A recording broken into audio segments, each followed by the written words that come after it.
Hello, welcome all. Welcome to Muft Study. This is a video for class 8 Srijan ICSE physics bye SC Gupta. हमने अपने channel पे ICSE physics Srijan ICSE physics की videos upload करी थी chapter number 7 sound की। Already 3 videos हम upload कर चुके हैं जिसमें हमने पूरे चैप्टर को कवर करा है। अगर आपने वो वीडियोस ना देखी हो तो पहले उन वीडियोस को जाके देखें, और अगर आप हमारे चैनल पर नए हो तो हमारे चैनल को सब्सक्राइब करें, बेल नोटिफिकेशन को ऑन कर दें, और अगर हमारी वीडियोस आपको अच्छी लग रही हो तो हमारी वीडियोस को लाइक करें और अपने दोस्तों के साथ शेयर करें। आज हम उसी चैप्टर का सॉल्यूशन करेंगे, test yourself. Chapter already हम कवर कर चुके हैं पिछली 3 वीडियो में। अगर आपने हमारा चैप्टर ना देखा हो तो पहले चैप्टर देख लें, उसके बाद इसके क्वेश्चंस को हम डिस्कस करेंगे। Fill in the blanks with the suitable words. Sound can not be propagated through. Right answer इसका जो डैश में है आपका ब्लैंक में वो वैक्यूम आएगा, क्योंकि साउंड को ट्रैवल करने के लिए मीडियम की ज़रूरत होती है। हम पहले ही डिस्कस कर चुके हैं, तो साउंड वैक्यूम से ट्रैवल नहीं कर सकती। The shrillness of sound depends on it's pitch. Sound की जो श्रिलनेस होती है वो किस चीज़ पर डिपेंड करती है? उसकी पिच पे डिपेंड करती है, और पिच किस पे डिपेंड करती है? आपकी फ्रिक्वेंसी पे। The loudness of sound increases with an increase in amplitude of the vibration. Loudness किस पे डिपेंड करती है? आपकी एम्पलीट्यूड पे डिपेंड करती है। जब एम्पलीट्यूड आपका बढ़ता है तो आपकी लाउडनेस भी बढ़ती है। ये ऑलरेडी हम लोग चैप्टर में डिस्कस कर चुके हैं। The pitch of sound produce by a child is more than that of grown up man. इसका भी रीज़न आप जानते हैं क्यों होता है। Sound energy level of 10 to the power -6 watt per metre square correspond to the loudness of 60 dB। Loudness और energy level में भी रिलेशंस हमने एक टेबल देखी थी, उसमें सारे रिलेशन दिए गए थे कि 10⁻6 वॉट पर मीटर स्क्वायर को हम क्या कहते हैं, तो वो 60 dB लाउडनेस को करस्पॉन्ड करता है। In a tuning fork dash vibrate but dash does not vibrate. तो प्रॉन्ग्स आपके जो होते हैं वो वाइब्रेट करते हैं, जो स्टेम होता है जो प्रॉन्ग्स में जुड़ा होता है वो स्टेम वाइब्रेट नहीं करता। The frequency of the membrane instrument can be dash by tightening the membrane. अगर मेम्ब्रेन को टाइट कर दिया जाए तो जो आपके मेम्ब्रेन इंस्ट्रूमेंट होते हैं, यानी तबला हो गया, ढोलक हो गया, तो क्या होता है, उनकी फ्रिक्वेंसी इंक्रीज हो जाती है। कैसे इंक्रीज होती है? अगर उनकी मेम्ब्रेन को हम टाइट कर दें। Sound above 100 dB are painful and cause noise solution. 100 dB कह सकते हैं, या 80 dB के ऊपर भी अगर साउंड जाती है, 80 dB के ऊपर भी अगर साउंड जा रही है तो वो साउंड भी आपके लिए अनप्लीजेंट होती है, कानों को अच्छी नहीं लगती। तो आप उसको भी आप कह सकते हैं कि वो एक तरह से 80 dB अगर यहाँ पे होता तो 80 dB भी इसका राइट होगा। डैश में आप 80 dB भी रख सकते हैं। 80 dB साउंड भी बहुत ज़्यादा होती है। नेक्स्ट नेक्स्ट एक्सरसाइज की तरफ चलते हैं। Give one word for the following. Number of vibration completed by a vibrating object पर यूनिट टाइम। इसको हम फ्रिक्वेंसी बोलते हैं। अगर कोई ऑब्जेक्ट वाइब्रेटिंग कर रहा है तो जितने वाइब्रेशन वो कंप्लीट करता है एक यूनिट टाइम में, उसको हम क्या बोलते हैं? फ्रिक्वेंसी बोलते हैं। Degree of sensation of sound in a air, basically इसको हम लाउडनेस कहते हैं। लाउडनेस बेसिकली होता क्या है? यही चीज़ लाउडनेस बताता है कि जो साउंड है वो कितनी तेज़ी से आपके कानों पे गिर रही है। तो सेंसेशन ऑफ साउंड जो आपके एयर में होता है वो कौन बताता है? लाउडनेस बताता है। Characteristic of sound which depends on it's frequency. अभी मैं ऑलरेडी हम लोग चैप्टर में भी डिस्कस कर चुके हैं। पिच जो होती है वो डिपेंड करती है आपकी फ्रिक्वेंसी के ऊपर। The maximum pressure variation on either side of it normal value in the longitudinal wave क्या होती है? मैक्सिमम वेरिएशन जब होता है मीन वैल्यू से ऊपर की तरफ, अगर कंप्रेशन बन रहा है या आपका रेडिफेक्शन बन रहा है, तो जो मैक्सिमम वैल्यू होती है उसी को तो हम लोग बोलते हैं amplitude. Define these term. Third question देख लेते हैं क्या है। एम्पलीट्यूड को डिफाइन करना है। एम्पलीट्यूड होता है क्या है? ऑलरेडी हम लोग डिस्कस कर चुके हैं एम्पलीट्यूड के बारे में। एम्पलीट्यूड क्या होता है? The magnitude of maximum disturbance either pressure or density on either side of its normal value in the longitudinal wave is called as amplitude of the sound. It is represented by A, and for sound the unit of amplitude is same as the unit of pressure. Amplitude क्या होता है? आप जानते होंगे amplitude क्या होता है। जो मैक्सिमम डिस्टर्बेंस आता है साउंड वेव में आइदर साइड, या तो आपका अबव, जब साउंड वेव जो प्रोपेगेट करती है तो रेरिफेक्शन और कंप्रेशन फॉर्म करती है। तो जो मैक्सिमम वेरिएशन होता है या मैक्सिमम डिस्टर्बेंस होता है उसको ही को हम लोग एम्पलीट्यूड कहते हैं। जनरली हम इसको चैप्टर में कवर कर चुके हैं, उसी को यहाँ पे डिफाइन कर रहे हैं। जैसे कि आप देख सकते हैं ये वेव है और ये आपकी वेव चल रही है, तो ये जो मैक्सिमम डिस्प्लेसमेंट है, मैक्सिमम डिस्टर्बेंस, चाहे अबव द लाइन और या बिलो द लाइन, तो इसी को हम लोग क्या कहते हैं, इसी को हम लोग एम्पलीट्यूड कहते हैं। ये बोथ क्या है, एम्पलीट्यूड है। चाहे आप नीचे की साइड देखें और चाहे इधर देखें, तो ये दोनों क्या है, एम्पलीट्यूड है। और एम्पलीट्यूड का यूनिट क्या होता है, एम्पलीट्यूड का यूनिट क्या होता है, जो सेम यूनिट या तो प्रेशर का या डेंसिटी का, जो भी वहाँ पे जिस चीज़ में वेरिएशन आ रहा है वो सेम यूनिट आपका एम्पलीट्यूड का होगा। इसके बाद क्या टॉपिक है, इसके बाद आपका है वेवलेंथ क्या होती है। वेवलेंथ की बात करें, the distance between the two consecutive compression and the two consecutive rarefaction is known as is called wavelength. The length is usually represented by lambda and the wavelength is usually represented by lambda and its SI unit is in meter. Wavelength क्या होती है, दो consecutive rarefaction या दो consecutive आपका compression जब बनते हैं तो उन दोनों के बीच का जो डिस्टेंस होता है वेवलेंथ कराता है। एक आपका कंप्रेशन ये है, एक कंप्रेशन आपका ये है, इन दोनों के बीच की जो डिस्टेंस है उसको हम लोग क्या बताते हैं, लैम्डा। तो ये होती है हमारी वेवलेंथ और इसका एसआई यूनिट क्या होता है, मीटर। थर्ड क्या है आपका, लॉन्गिट्यूडनल वेव। लॉन्गिट्यूडनल वेव होती क्या है, लॉन्गिट्यूडनल वेव बेसिकली दो बार मैंने अभी जो डायग्राम बनाया वही आपकी लॉन्गिट्यूडनल वेव है। लॉन्गिट्यूडनल वेव वो वेव होती है जो प्रोपेगेट करती है, और जब प्रोपेगेट करती है तो अल्टरनेट कंप्रेशन और रेरिफेक्शन बनाते हुए चलती है। ये आपका कंप्रेशन बन रहा है, आपका रेरिफेक्शन बन रहा है। A longitudinal wave propagate in such a way that the alternate zone of compression, rarefaction and are formed. इसके बाद पिच। पिच क्या होता है, पिच को भी आप लोग जानते होंगे बेखूबी, हम लोग पढ़ चुके हैं। Pitch is that characteristic that define the shrillness of the sound. Sound की जो शिलनेस को बताती है उसी को हम लोग पिच कहते हैं। Due to which we are able to distinguish between the shrill sound या हाई पिच साउंड और हॉर्स साउंड।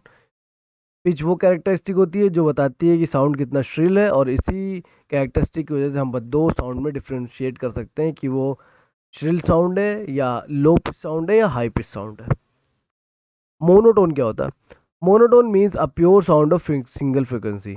जो मोनोटोन होता है, जो सिंगल फ्रिक्वेंसी की जो प्योर साउंड होती है उसको हम लोग मोनोटोन कहते हैं। Thus we can say the sound of pure single frequency is known as monotone. Loudness क्या होती है, the degree of sensation produce by air found in air is called its loudness. अब जितनी सेंसेशन हमारे कानों में पड़ती है उस डिग्री को हम लोग लाउडनेस कहते हैं।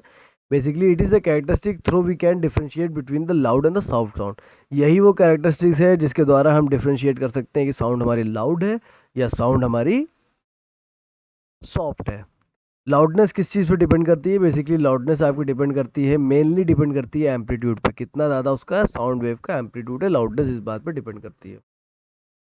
Differentiate between the following. High pitch sound और लो पिच साउंड में हमें डिफ्रेंशिएट करना है। हाई पिच साउंड क्या होती है, the sound of high frequency is known as high pitch. The high pitch is also known as sharp और shrill. जो साउंड जिसकी फ्रिक्वेंसी बहुत ज़्यादा होती है उसको हम लोग हाई पिच फ्रिक्वेंसी बोलते हैं, और इस हाई पिच साउंड को ही हम लोग शार्प और श्रिल साउंड भी बोलते हैं।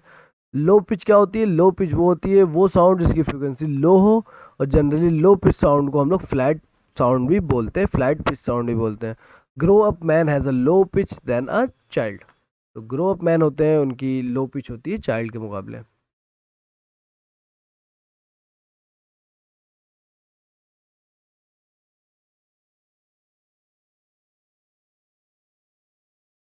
Answer this question, what is the nature of a sound wave in air. एक सेकेंड।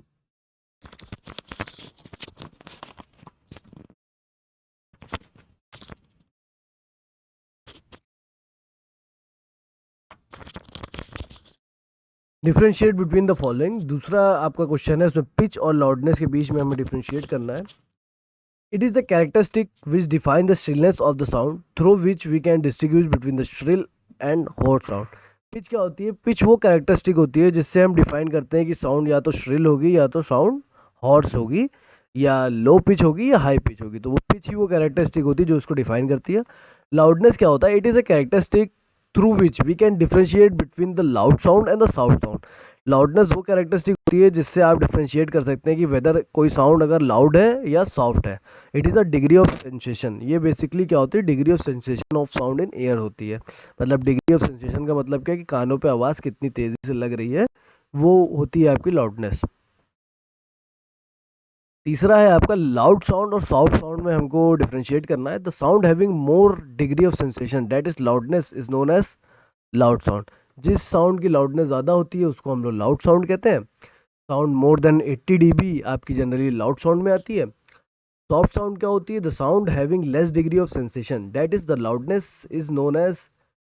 जिसकी डिग्री ऑफ सेंसेशन यानी लाउडनेस कम होती है वो होता है सॉफ्ट साउंड, और उसकी रेंज क्या होती है 10 से 70 dB के बीच होती है, 10 to 70 dB। Answer this question, what is the nature of the sound wave in ear. अब आपको बताना है कि what is the nature of the sound wave in ear. Question देखते हैं आंसर क्या है इसका। Sound wave propagate in the form of the longitudinal wave in which the alternate zone of compression and rarefaction are form. तो sound wave जो होती है वो आपकी लॉन्गिट्यूडनल वेव की फॉर्म में ट्रेवल करती है, जिसमें क्या होता है अल्टरनेट कंप्रेशन और रेरिफिकेशन फॉर्म होते हैं। नेक्स्ट क्वेश्चन की तरफ चलते हैं। State the factor on which the frequency of sound produced by string instrument depend. अब आपको बताना है कि वो फैक्टर जिस पे जो फ्रिक्वेंसी ऑफ साउंड है, अगर जो स्ट्रिंग इंस्ट्रूमेंट है तो उसकी फ्रिक्वेंसी किस पे डिपेंड करती है। स्ट्रिंग इंस्ट्रूमेंट क्या होते हैं, आपके तार वाले इंस्ट्रूमेंट होते हैं, गिटार, सितार, वायलिन, ये सब होते हैं। तो इन सब की फ्रिक्वेंसी किस चीज़ पे डिपेंड करती है हम ऑलरेडी चैप्टर में डिस्कस कर चुके हैं। Factors on which the frequency of the sound produce by the string instrument depends on. पहला क्या होता है, thickness of the string. String की थिकनेस पे डिपेंड करती है, जो तार बंधा हुआ है उसके अंदर वो कितना मोटा है। डेंसिटी ऑफ द स्ट्रिंग, जो स्ट्रिंग है वो कितनी भारी है या उसकी डेंसिटी कितनी है उस पर डिपेंड करती है। लेंथ ऑफ द स्ट्रिंग, उस जो स्ट्रिंग उसके अंदर बंधी हुई है वो कितनी लंबी है। और tension in the string, tension in the string मतलब स्ट्रिंग कितने टाइट है, कितनी ज़्यादा टाइटनेस है उसके अंदर, तो वो उसकी टेंशन होती है, तो कितनी टेंशन है उस स्ट्रिंग के अंदर। What do you mean by the frequency of the sound. Do यहाँ पे मिसप्रिंट हो गया, यहाँ पे होगा what do you mean.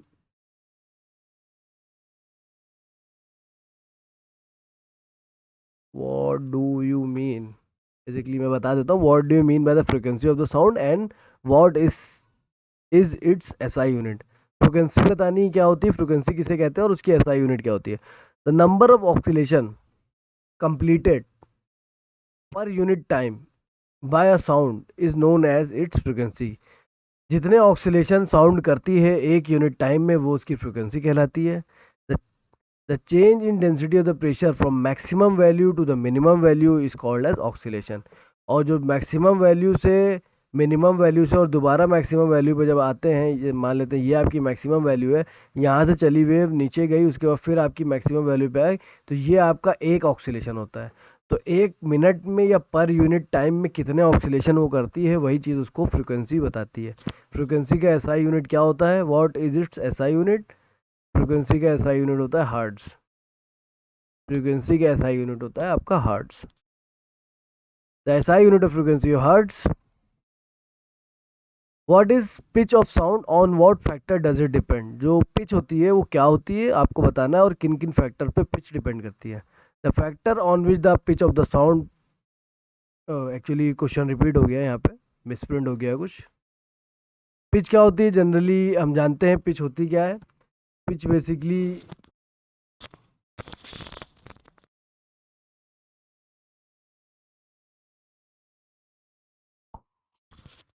Pitch क्या होती है, basically pitch is the characteristic of sound which is use to differentiate between the shrill sound and the flat sound. Pitch वो कैरेक्टरिस्टिक होती है जिससे हम डिफाइन कर सकते हैं कि साउंड श्रिल है या फ्लैट है। Pitch generally shows the shrillness of the sound. जो पिच होती है वो जनरली श्रिलनेस बताती है। इसी से हम डिफाइन कर सकते हैं कि हाई पिच साउंड है या लो पिच साउंड है या फ्लैट साउंड है। Pitch depends on the frequency of the sound wave. Pitch depend किस पे करती है, कौन से फैक्टर जो पिच डिपेंड करती है, तो पिच आपकी साउंड वेव की फ्रिक्वेंसी पे डिपेंड करती है। जितनी ज़्यादा फ्रिक्वेंसी होगी और उतनी ज़्यादा पिच होगी। जनरली ये सब सारी चीज़ें हम ऑलरेडी डिस्कस कर चुके हैं अपने प्रीवियस चैप्टर में, जब हमने चैप्टर का एक्सप्लेनेशन किया था तो पिच के बारे में हमने बहुत डिटेल में बात करी थी। How can you increase the pitch of the sound produce by a wind instrument. अगर विंड इंस्ट्रूमेंट का हम इस्तेमाल कर रहे हैं तो उसकी साउंड को हम कैसे इंक्रीज कर सकते हैं या उसमें कोई चेंजेस आ सकते हैं, ये देखते हैं। The pitch of the sound produced by the wind instrument can be increased by changing the length of the vibrating column. बहुत ही इंपॉर्टेंट पॉइंट था ये, मैंने बताया था जब फ्लूट जो होती है ना, फ्लूट में होल होते हैं छोटे छोटे, आपने देखा होगा, तो वो भी क्या है, आपका विंड इंस्ट्रूमेंट होता है। तो उसमें फ्रिक्वेंसी को जो हम वेरिएशन कैसे करते हैं, जो लेंथ होती है ना फ्लूट की लेंथ जिसमें एयर होती है, उस लेंथ को चेंज करके अगर आपको फ्रिक्वेंसी बढ़ानी है, the frequency depends on the length of the vibrating column. तो smaller the length higher is the frequency and higher is the pitch. अगर जितनी ज़्यादा वाइब्रेटिंग कॉलम की लेंथ कम होगी, मतलब जितनी छोटी जगह होगी जिसके अंदर एयर फेल होगी, उतनी ज़्यादा फ्रिक्वेंसी होगी उसमें, और जितनी ज़्यादा फ्रिक्वेंसी होगी उतनी ज़्यादा उसकी पिच होगी। तो एयर इंस्ट्रूमेंट में हम फ्रिक्वेंसी कैसे बढ़ा सकते हैं, उनके वाइब्रेटिंग कॉलम की लेंथ को कम करके।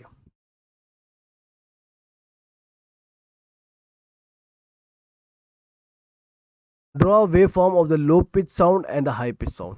अब लो पिच साउंड और हाई पिच साउंड का डायग्राम आप अपनी कॉपी में बनाइएगा। बेसिकली मैंने यहाँ पे इमेज कॉपी करके लगा दी है, आप देख सकते होंगे। लो पिच साउंड ये है, और आपकी हाई पिच साउंड क्या है, ये दोनों में फ़र्क क्या है, फ्रीक्वेंसी का फॉर्म है।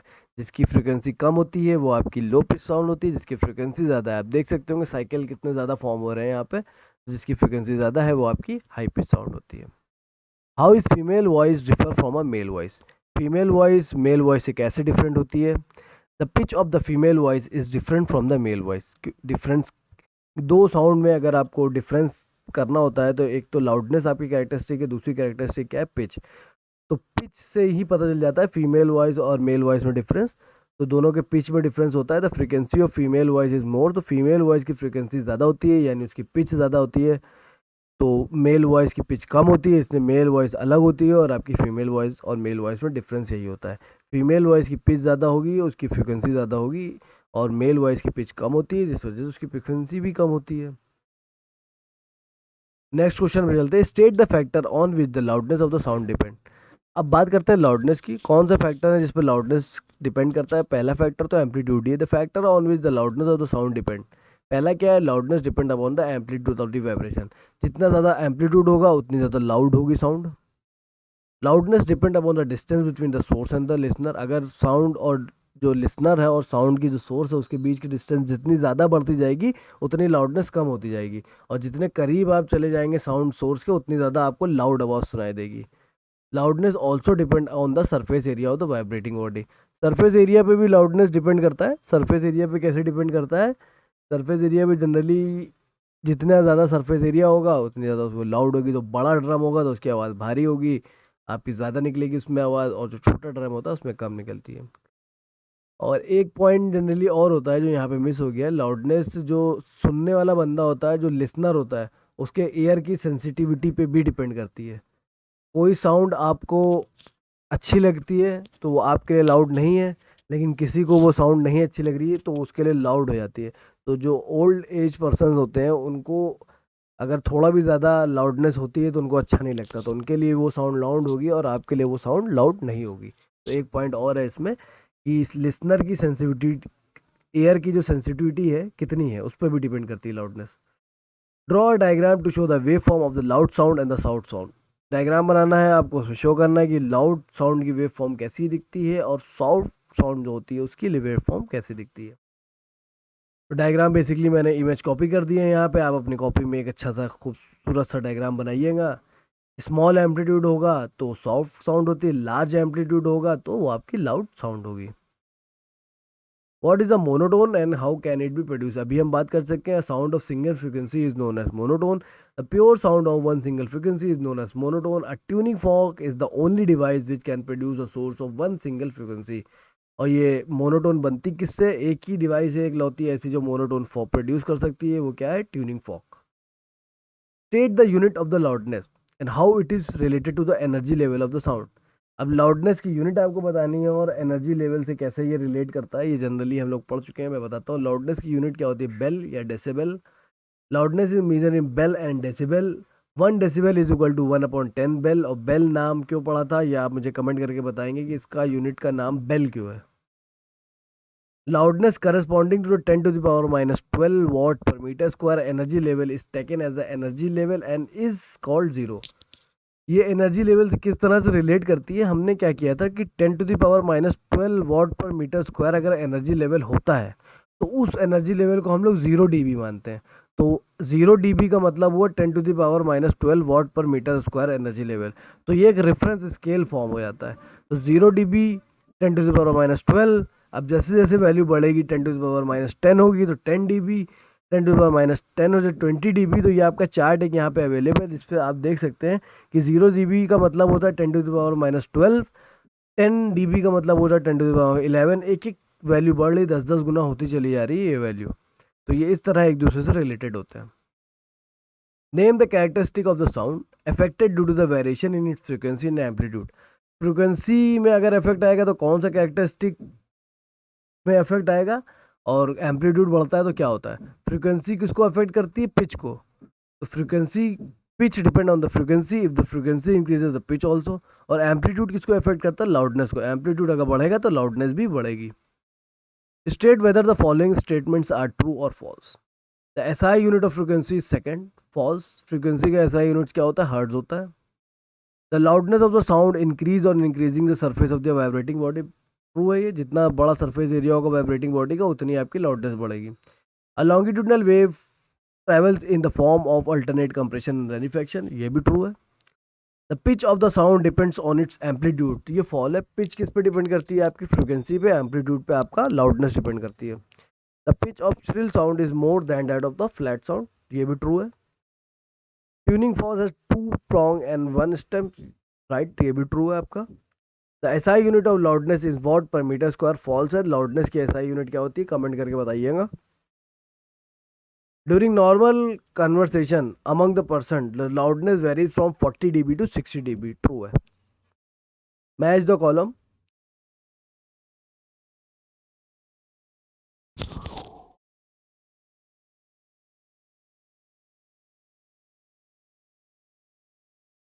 Match the column. Column A यहाँ पे गिवन है और कॉलम बी यहाँ पे गिवन है, और कुछ वैल्यूज यहाँ पे दी है, हमें उनको मैच करना है। पिच किससे रिलेटेड होती है, आप जनरली जानते हैं पिच डिपेंड करती है फ्रीक्वेंसी पे। तो मैंने ऑलरेडी यहाँ पे आंसर मेंशन कर दिया है, पिच आपका सी से रिलेटेड होगा। और अगर मैच करने चाहेंगे तो मैच हम कर सकते हैं, पिच आपकी फ्रीक्वेंसी से रिलेटेड होती है। श्रिल साउंड बेसिकली किस चीज़ से रिलेटेड है, श्रिल साउंड का मतलब क्या होता है। श्रिल साउंड है तो इसका मतलब उसकी फ्रीक्वेंसी ज़्यादा होगी, तो आपका ई इसका ऑप्शन होगा। लाउडनेस किस चीज़ पे डिपेंड करती है, लाउडनेस आपकी एम्पलीट्यूड पे डिपेंड करती है, तो इसका आंसर ए होगा।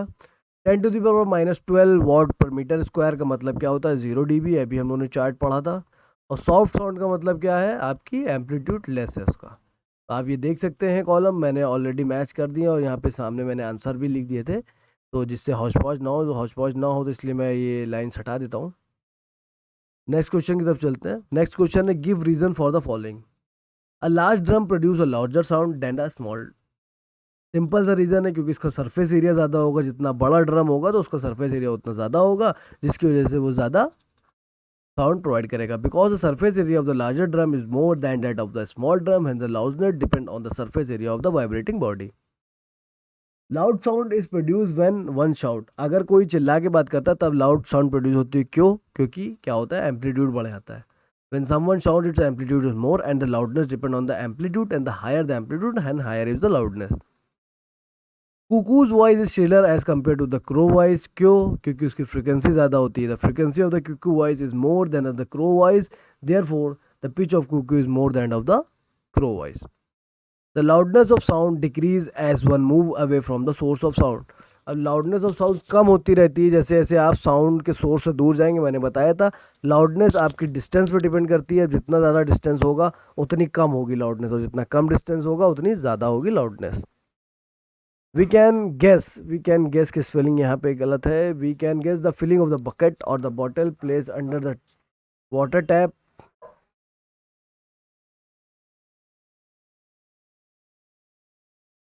अगर कोई भी बकेट वाटर टैप के नीचे आपका बकेट वगैरह यूज़ हो रहा है तो हम अंदाज़ा लगा सकते हैं कि वो पानी भरने वाला है कि नहीं भरने वाला, उसकी साउंड को सुन के। कैसे, फ्रिक्वेंसी की वजह से।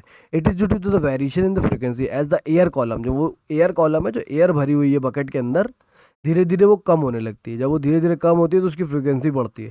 जितना एयर कॉलम कम होगा उतनी ज़्यादा फ्रिक्वेंसी बढ़ेगी। तो frequency depends on the air column, when air column is less then the frequency is high. A flute has a number of hole along its length, same concept यहाँ पे भी होता है। फ्लूट क्या होती है? Flute is a wind instrument and the frequency in the wind instrument depend upon the length of the air column.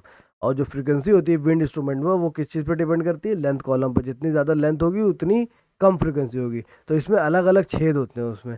तो अलग अलग छेद से मतलब अगर सारे छेद बंद कर देंगे उंगली से तो लेंथ बढ़ जाएगी कॉलम की, एयर पूरे में ट्रैवल करेगी। और अगर आगे वाली उंगली आप हटा दें तो क्या होगा? जो एयर कॉलम की लेंथ होगी वो छोटी हो जाएगी, धीरे धीरे छोटी होने लगती है। तो क्या होता है, डिफरेंट डिफरेंट उंगलियों का हम लोग इस्तेमाल करते हैं जो भी फ्लूट बजाता है, तो अलग अलग फ्रीक्वेंसी की आवाज़ उससे निकलती है। न्यूमेरिकल्स देख लेते हैं। Musical instrument produce sound of frequency 400 hertz, what is the time period? अब आपको यहाँ पे दिया हुआ है, गिवन है कि एक म्यूजिकल इंस्ट्रूमेंट है जिसकी फ्रीक्वेंसी कितनी है? 400 हर्ट्स है। आपको टाइम पीरियड निकालना है। टाइम पीरियड बेसिकली फ्रीक्वेंसी क्या होती है और टाइम पीरियड में क्या रिलेशन होता है? Frequency is equal to 1 upon time period, उसका रेसिप्रोकल होता है ये। देयर फोर टाइम पीरियड उसका उल्टा हो जाएगा। तो टाइम पीरियड क्या हो जाएगा? 1 अपॉन 400। अगर हम इसको डिवाइड करेंगे तो 0.0025 सेकेंड्स आएगा। समझ में आया होगा आपको न्यूमेरिकल, सिंपल न्यूमेरिकल फॉर्मूला आपको पता है, रिलेशन आपको पता है, उसमें वैल्यू बस पुट करनी है। A wave of frequency 660 Hz has a wavelength of 0.5 meter. Calculate the speed of sound in the given medium. अब यहाँ पे क्या है कि वेव की फ्रिक्वेंसी दी गई है और वेवलेंथ दी गई है, और आपको क्या निकालना है? स्पीड। गिवन क्या क्या है हमारे पास? फ्रीक्वेंसी गिवन है, वेवलेंथ गिवन है। फॉर्मूला हम एक जानते हैं, we know that the wave speed is equal to wavelength into frequency. तो मल्टीप्लाई करेंगे 0.5 इंटू 660, आंसर आएगा 330 metre per second. 330 metre per second. I hope तो ये दोनों न्यूमेरिकल आपको समझ में आ गए होंगे। बहुत ही आसान न्यूमेरिकल थे, खाली वैल्यू रखनी है आपको, फॉर्मूला आप ऑलरेडी जानते हैं उनका। Two waves of frequency 256 and 288 respectively has the same amplitude. What is the ratio of the loudness produce by the two wave? दो वेव्स हैं जिनका एम्पलीट्यूड सेम है, एम्पलीट्यूड सेम है तो आपको लाउडनेस का रेशियो निकालना है। लाउडनेस किस चीज़ पर डिपेंड करती है? एम्पलीट्यूड पे, फ्रीक्वेंसी पर तो डिपेंड करती ही नहीं है। गिवन क्या है आपको? दो फ्रीक्वेंसी दी गई है। We know that the loudness depend on the amplitude and the loudness increases with the increase in the amplitude. Hence both wave have the same amplitude, दोनों का सेम एम्पलीट्यूड है, तो इसका मतलब क्या होगा? दोनों का रेशियो क्या हो जाएगा? Loudness of wave one is to loudness of wave two, दोनों सेम लाउडनेस हो जाएगी, 1:1, क्योंकि एम्पलीट्यूड सेम है ना दोनों का। और लाउडनेस एम्पलीट्यूड पे डिपेंड करती है, ना कि फ्रीक्वेंसी पे। Two sound of same frequency have their amplitude in the ratio 1:2, which sound is louder? अब सेम क्वेश्चन है। अब एम्पलीट्यूड आपको दे रखा है, एक का एम्पलीट्यूड 1 है और अगले का एम्पलीट्यूड 2 है। तो आपको बताना है कौन सी साउंड लाउडर है। जिसका एम्पलीट्यूड ज़्यादा होगा वही तो लाउडर होगी। तो आपको पता है कि फ्रीक्वेंसी सेम है, एम्पलीट्यूड डिफरेंट है, तो हमको पता है कि लाउडनेस किस चीज़ पर डिपेंड करती है? आपके एम्पलीट्यूड पर डिपेंड करती है। देयर फोर A1:A2 आपका 1:2 दिया गया है, तो इसमें क्या होगा? जो A2 है उसकी लाउडनेस ज़्यादा होगी क्योंकि उसका एम्पलीट्यूड ज़्यादा है। Hence wave having higher amplitude will have more loudness and second wave will be more louder. Multiple choice question. Loudness of the sound measure. तो लाउडनेस है उसको कैसे मेजर किया जाता है? आपको चार ऑप्शन दिए गए, जूल, वॉट, डेसिबल या हर्ट। तो लाउडनेस किस चीज़ पे मेजर की जाती है? लाउडनेस कैसे मेजर की जाती है? लाउडनेस मेजर की जाती है डेसिबल में। इसका यूनिट क्या होता है? Decibel. The characteristic of the sound which distinguish the flat sound and a sharp sound is called. अब ये कौन सी कैरेक्टरिस्टिक है जो डिस्टिंग्विश करेगी कि साउंड शार्प है या फ्लैट है? पिच होती है। पिच आपकी बताती है कि साउंड शार्प है कि फ्लैट है। The pitch of sound depends on it's. चार ऑप्शन आपको दिए गए हैं कि साउंड किस पे डिपेंड करती है? एम्पलीट्यूड पर डिपेंड करती है, पिच फ्रीक्वेंसी पर डिपेंड करती है, या सरफेस एरिया या एनर्जी लेवल।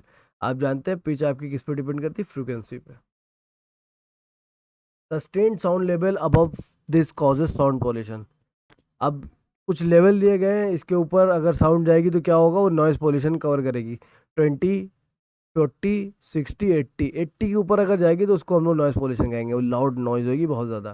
क्योंकि और 40 to 60 तो जनरल वॉइस होती है कि नॉर्मल कन्वर्सेशन जो होता है।